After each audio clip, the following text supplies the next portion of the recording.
안녕하세요. 결혼한 지 4개월 만에 어머님 그리고 신우와 한판하게 된 30대 여자예요. 남편과는 대학생 시절 소개팅으로 만났습니다. 남편 말로는 제가 첫사랑이었다는데 그건 립서비스일 수도 있고 잘 모르겠어요. 저희는 이후로 4년을 사귀다가 헤어졌습니다. 헤어진 이유는 생각보다 단순했어요. 남편이 군대에 다녀오는 것까지 기다렸었는데 저녁 이후로 친구들하고 노는데 빠져서 저한테 소홀해지더라고요. 저는 저대로 바로 취업을 하면서 사회생활을 시작했고 상황이 그렇다 보니 자연스럽게 헤어졌네요. 그러다 다시 만나게 된 건 둘 다 30이 넘어서입니다. 남편은 어느새 건설회사에 다니는 건실한 어른이 되어 있었고 저 역시 공기업으로 이직을 하면서 안정적인 생활을 꾸려나가고 있었지요. 남편이나 저나 생활이 어느 정도 자리를 잡은 상태에서 만나니 사귀던 시절에 좋았던 일들만 생각나고 그래서 더 빨리 또 다시 서로에게 빠져들었던 것 같아요. 이후로 8개월의 짧은 연애를 하고 결혼을 약속하게 되었지요. 서로 조건 같은 건 비슷해서 사실 결혼하는 과정에 있어서는 별 문제가 없었어요. 양가 부모님 모두 사위감이자 며느리감인 저희를 마음에 들어하셨고 크게 요구하시는 것도 없었습니다. 다만 딱 한 번 예단 이야기가 나왔을 때 하마터면 서로 얼굴을 붉힐 뻔하긴 했어요. 사실 남편 집안이 어려운 건 아니지만 저희 친정에 비하면 여유가 있는 편은 아니었거든요. 더 구체적으로 말하자면 남편과 처음 하는 연애도 아니었으니 결혼 이야기가 나온 이후로는 현실적인 이야기를 많이 했습니다.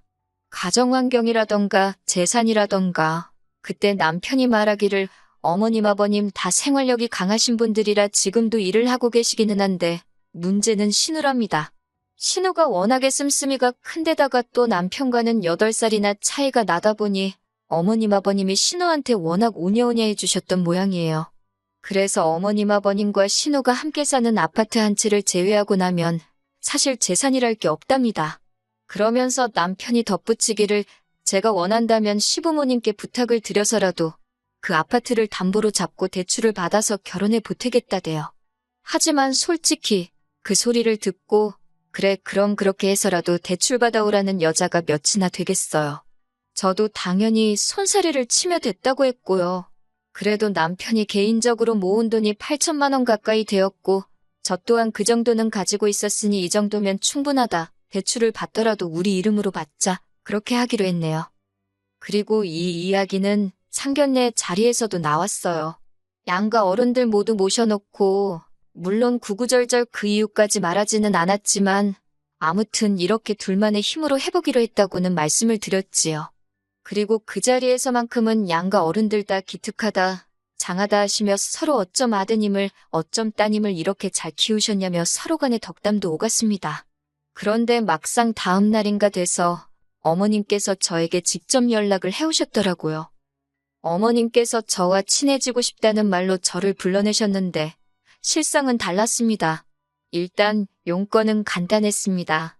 그래도 결혼할 때 생략할 게 있고 하지 말아야 할 게 있는데 그중 하나가 예단이래요. 예단이라는 게 제가 어머님한테만 하는 게 아니라 남편 친척분들에게도 잘 부탁드린다고 인사를 드리는 개념인데 그걸 홀랑 빼먹으면 친척분들이 겉으로 말은 안 해도 저와 저희 부모님 흉을 볼 거라나요. 그런 이야기를 듣고 있으니 솔직히 어머님 속이 훤히 보여서 황당하기도 하고 혼이 나는 것도 같아서 기분이 안 좋았어요. 부모님 어쩌고 하시니 언짢기도 했고요. 저도 결혼 준비하면서 여기저기서 들은 바가 있었으니 그러면 예물을 해주시는 거냐 물었습니다. 예물이 나중에 살다 힘들어지면 팔아서 살림에 보태라는 뜻이라니까 이것도 해주시면 좋을 것 같다고 했지요. 그리고 패백은 남편 쪽 어른들이 용돈을 주신다던데 이것도 해야겠다고 덧붙였네요. 그랬더니 어머님께서 저를 빤히 보시더니 한동안 아무 말씀도 안 하시대요. 그리고는 그렇게 치면 빼먹을 게 하나도 없다면서 그냥 당신 말은 못 들은 거로 하랍니다. 하지만 그때 어머님 표정이 꽤나 불편하고 당황하신 게 솔직히 제가 이렇게 나올 줄 모르셨던 것 같아요. 고분고분하니 당신 말대로 할 줄 아셨던 건지 그리고 바보같이 보일지도 모르겠지만 저는 남편에게 어머님이 이런 이야기를 하셨다는 말을 전하지 않았어요. 어머님께서 만난 자리에서 바로 당신 말씀을 거두어 들이시기도 했고, 좋은 일 앞두고 이미 해결된 일을 남편한테 말해봤자 제가 어머님을 험담하는 것처럼 보일까 걱정이 되었으니까요. 하지만 결혼식을 올리고 이후에 어머님이 보여주시기 시작한 언행에 비하면 예단 이야기는 애교에 가까웠더라고요. 저희 어머님은 한마디로 경우가 없으신 분이었습니다. 예단 이야기 때 너무 순순히 물러나시길래 그냥 생각이 좀 짧고 단순하신 분이구나 그렇게만 생각했지. 시댁과 저희 집은 차로 30분이 채 걸리지 않는 곳에 있습니다. 일부러 그렇게 가까운 곳에 구한 것은 아니었고 서울이라고 해봤자 땅덩어리 자체가 작잖아요. 그 와중에 좀 저렴한 곳으로 알아보다 보니 경기권에 있는 시댁하고 그렇게 멀어지질 못했어요.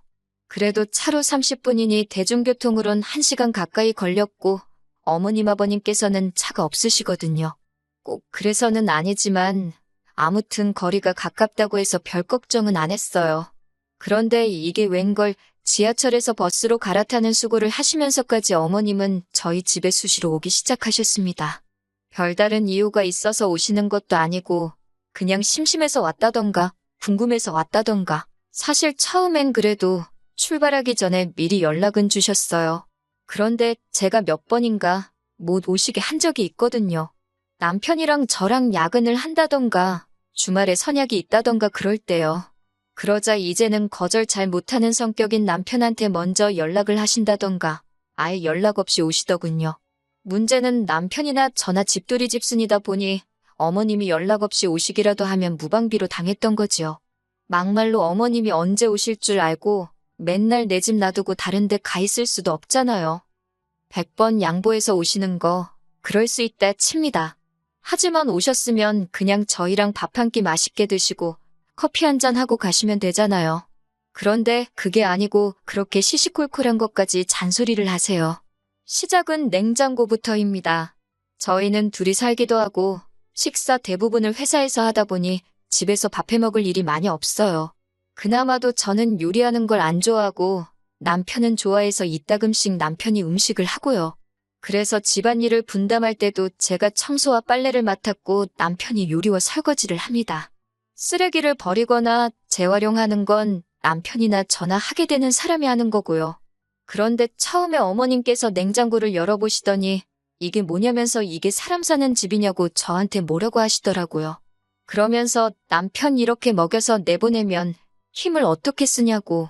그때는 정말 결혼한 지 한 달도 안 됐을 때라서 뭐라고 반박도 못하고 그냥 죄송하다 했는데 생각할수록 억울하더라고요. 그래서 이후로 비슷한 잔소리를 3-4번 들었을 땐 남편더러 이리 와서 설명 좀 하라고 했어요. 그러자 남편이 어머님더러 뭐 이런 걸 다 확인하냐면서 바빠서 그런 거니까 신경 쓰지 말라고 딱 자르더라고요. 그러자 어머님께서 부엌일이 며느리인 제 소관이지 어째서 남편을 앞세우냐 하십니다. 그래서 아니라고 남편이 부엌일을 제가 청소랑 빨래 등을 도맡기로 했다고 했더니 어머님이 어이가 없다시대요. 당신은 아들 부엌 드나들게 안 키웠다고. 그래서 저도 그랬지요. 저도 결혼 전까지 친정에서 부엌에서 일한 적 없다고요. 그랬더니 어머님이 어이없다는 듯이 너네 엄마가 너 반찬하는 것도 안 가르쳤냐고 그러길래 어머님은 신호 그런 거 가르치시냐고 물었습니다. 네, 맞아요. 솔직히 어머님 말씀에 화가 나서 저도 좀 빈정거렸어요. 막말로 남편에게 듣기론 신우는 자기 먹을 라면도 하나 제대로 못 끓인다고 했거든요. 할 줄 아는 거라곤 오로지 전자레인지로 데워 먹는 것뿐이라고. 그뿐만이 아니었습니다. 어머님은 어떻게든 제 흠을 잡겠다는 각오라도 하신 건지 창틀까지 손가락으로 문질러 보시더군요. 하지만 어머님의 의도와 달리 먼지 한 톨 나오지 않자 어머님께서는 그건 또 그거대로 못마땅하신지 들릴 듯 말 듯한 목소리로 짜증을 내시대요. 그리고 이런 일은 어머님이 저희 집에 오실 때면 매번 벌어지는 일이었습니다. 그래서 결국 나중에는 한 달에 2번 이상 오시지 말라고, 그러면 현관문 안 열어드린다 했지요. 아버님께도 부탁을 드렸더니 아버님은 당신은 전혀 몰랐다면 이 엄마가 제정신이 아닌가 보다고 그러면서 저희 편을 들어주셨어요. 그런데 지난 설이었습니다. 결혼하고 처음 맞는 명절이다 보니 저도 나름대로 날이 많이 섰어요. 제사도 없다고 했는데 갑자기 올해부터 돌아가신 시조부모님과 시외조부모님 제사를 지내신다 하셔서 솔직히 짜증도 났고요.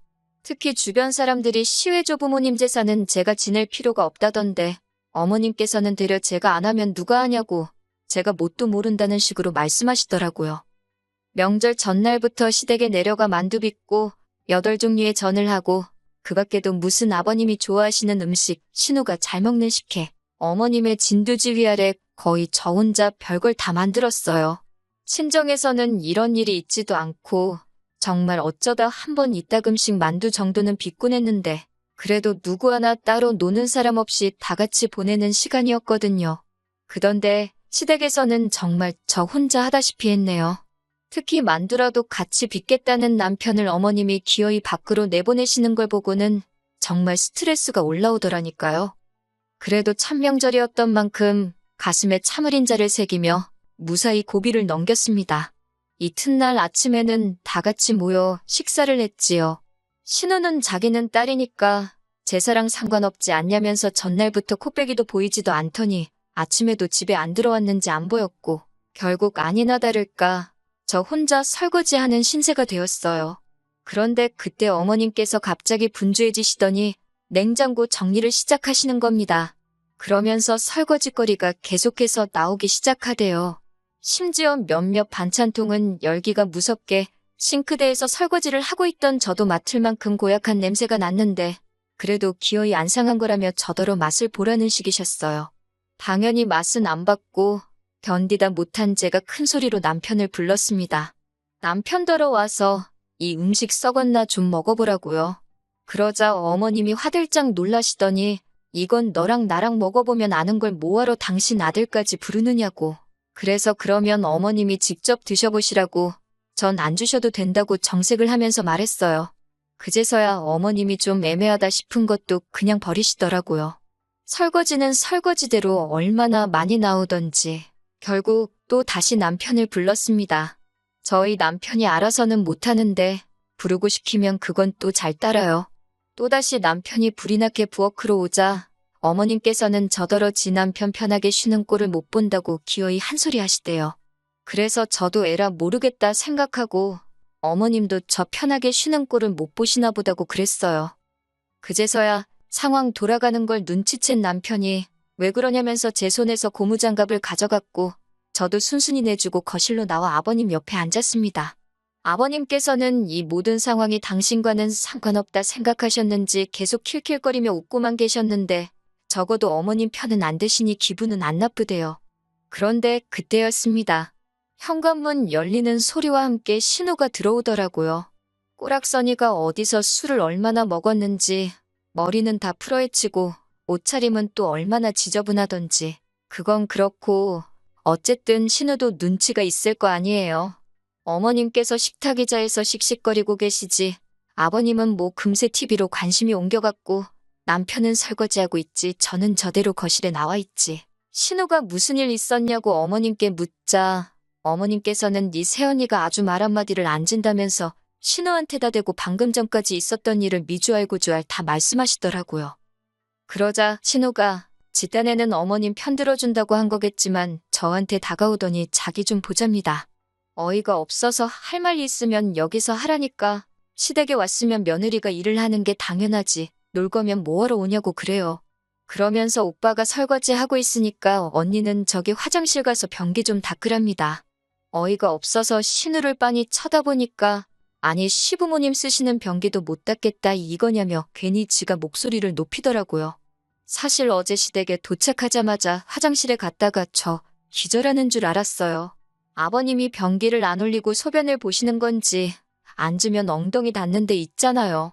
거기에 샛노랗게 오줌방울 자국이 막 있더라고요. 진짜 비위가 상했는데 저도 써야 하니 어쩌겠어요. 대충 제가 물 청소하고 썼지요. 그런데 아침 식사 전에도 가보니까 또 그런 게 아니겠어요? 신우도 뻔히 그걸 알면서 저더러 그 변기를 닦으라고 하는 거니 제가 얼마나 화가 나던지요. 그런데 그때 부엌에서 남편이 야, 너 미쳤냐 그러면서 고무장갑을 내팽개치고 거실로 나오대요. 어머님도 그런 남편에게 놀라셨는지 너 왜 동생한테 그러냐고 소리를 치시고 그런데 남편이 신우더러 네가 뭔데 새언니더러 변기를 닦아라 말하냐면서 네가 싸는 변기는 네가 치우라고 뭐라고 하더라고요. 그제서야 아버님께서도 남편더러 그래도 그렇지 부모 앞에서 큰 소리를 내느냐고 한마디 하셨는데 그러자 남편이 정말 자기 창피하게 왜 그러냐면서 왜들 이렇게 경우가 없냐고. 그리고 결국 결론부터 말씀드리자면 그날 아주 집이 뒤집어졌습니다. 어머님과 아버님 두 분 다 세 사람 하나 들어오자마자 아들놈이 부모한테 대든다고 기함을 하셨고 신우는 신우대로 오빠가 여자한테 미쳐서 가족도 못 알아본다고 악을 써댔거든요. 저는 솔직히 너무 억울하고 동시에 남편한테 미안하기도 하고 어머님 아버님이 이해가 안 되고 결혼한 지 4개월 만에 이런 일이 생길 거라고 누가 상상이나 했겠어요? 결국 저희는 난장판이 된 시댁을 뒤로하고 친정으로 향했습니다. 무슨 일이 있었는지 짐작도 못하셨던 그리고 모르셨던 친정 부모님께선 명절 당일에 올 거라곤 기대도 안 하셨다며 너무 좋아하시더라고요. 친정아버지께서 소고기 사주신다고 나가자 하셔서 그 길로 바로 고깃집 가서 배 터지게 먹었고 이후로 친정 부모님과 함께 윷놀이하며 시간을 보냈어요. 남편이 속이 많이 상했을 텐데 하나도 티내지 않고 친정 부모님한테 살갑게 굴면서 시간을 보내더라고요. 그 모습을 보고 있으니 내가 시댁에서 좀 참을 걸 그랬나 싶고 그래서 그날 밤 자려고 누워서 남편에게 미안하다 했어요. 내가 너무 유난을 떨었나 보다고 그냥 좀 참고 어머님 기분에 맞춰드릴 걸. 그러자 남편이 대번에 하는 말이 그건 아니랍니다. 장인 장모님은 절대 선을 넘는 법이 없으신데 어머님이나 신우는 도를 지나쳐도 한참을 지나쳤다면서 그러면서 앞으로도 혹시나 자기 가족들이 저에게 실수를 하면 무조건 자기한테 이야기하랍니다. 자기는 무조건 제 편이라면서요. 누가 그러더라고요. 아무리 시댁에서 누가 뭐라고 짓거려도 남편 하나만 단단히 붙들고 살면 무서울 거 하나 없다고. 그런데 정말 그 말이 맞는 것 같아요. 무조건 제 편일 거란 남편 말 한마디에도 크게 의지가 되고 힘이 나더라니까요. 앞으로 살다 보면 또 어이없이 당하고 황당한 소리도 듣고 그러겠지요? 그렇지만 지금처럼만 남편이 마음 변치 않고 제 곁에 있어준다면 무서울 건 하나도 없을 것 같아요.